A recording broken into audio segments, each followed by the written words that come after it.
Good morning, everyone. My name is Harn Castardon. I'll be your assessor for today's NC2, which is Coffee. And alam ko naman na napaka-importante sa inyo ng assessment na to dahil dito makikita natin ang inyong mga skills and knowledge na ma-apply nyo in the real world scenarios. So, ang role ko lang dito is mag-observe lang ako, i-evaluate ko yung mga gagawin nyo, and also I'm here din para supportahan kayo at palakasin ang loob nyo. Huwag kayong kabahan, okay? Okay. So, let me introduce to you our test representative, Ms. Angeline Rianoria, and the Horizon Assessment Center Manager, Ms. Joanna Huerto. Good morning, everyone. Good morning. So, before we begin, i-orient ko lang kayo para sa ating mga do's and don'ts, and also for your safety. Excuse me. So, umihi na po ang iihi dahil mamaya pag mag-start na tayo is bawal na po lumabas, and also your turn off your cell phones. Ano po, turn off your cell phones para wala po ang sagabal sa ating gagawin. And also, always prioritize your safety. Kapag may nasugatan or meron naman po tayo dito sa kabila na medic, na po, kung hindi makahinga, may medic po tayo dito. And before we begin, I will check your identification and assessment requirements. Kung talagang kayo yung narito. Kindly kindly present your ID for verification. Ms. Huerto. And kindly sign this. And Ms. Lopez, okay. And sign this.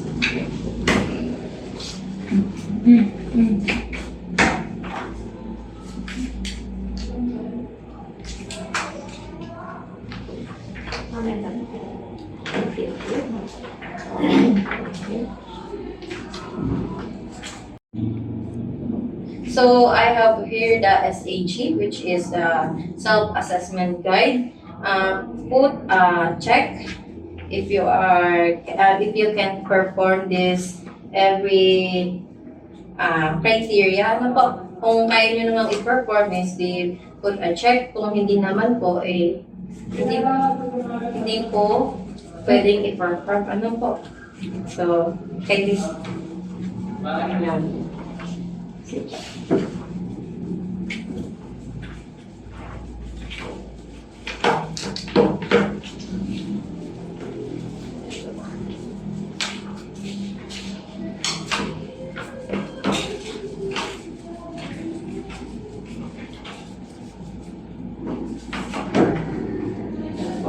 And ngayon, meron ako ditong daladalang consent para sa ating CCTV na pumapayag kayo na kuhaan ng videos dahil tayo ay pinapanood sa ating regional office. Kindly sign this and this.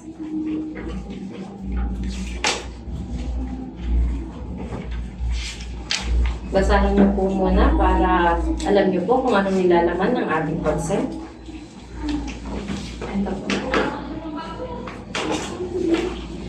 So for your practical demonstration, I will give you 4 hours to finish your project and your assessment. Okay po? And during your practical demonstration, I will observe your technique, efficiency, problem-solving skills, and also adherence to safety procedures. Ano po?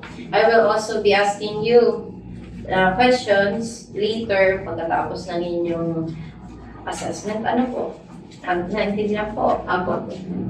So, before we begin to our assessment, let's briefly review the assessment process. This will involve practical demonstration and oral questioning. The assessment will focus your ability, of course, and if you have a knowledge to your NC assessments.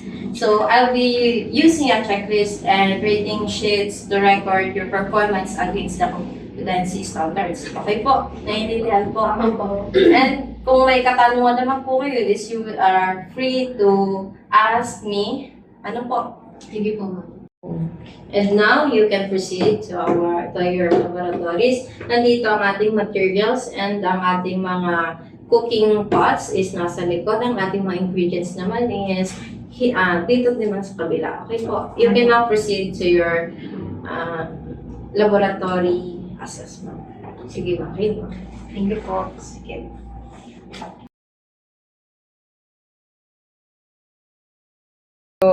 So, kamusta ang iyong performance?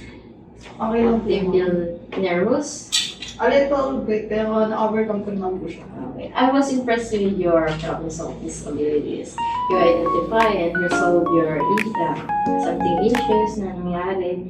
And then, halata naman na may knowledge ka na dun sa inyong ginawa. Ano po? So, I will ask you one question. So, what is missing class?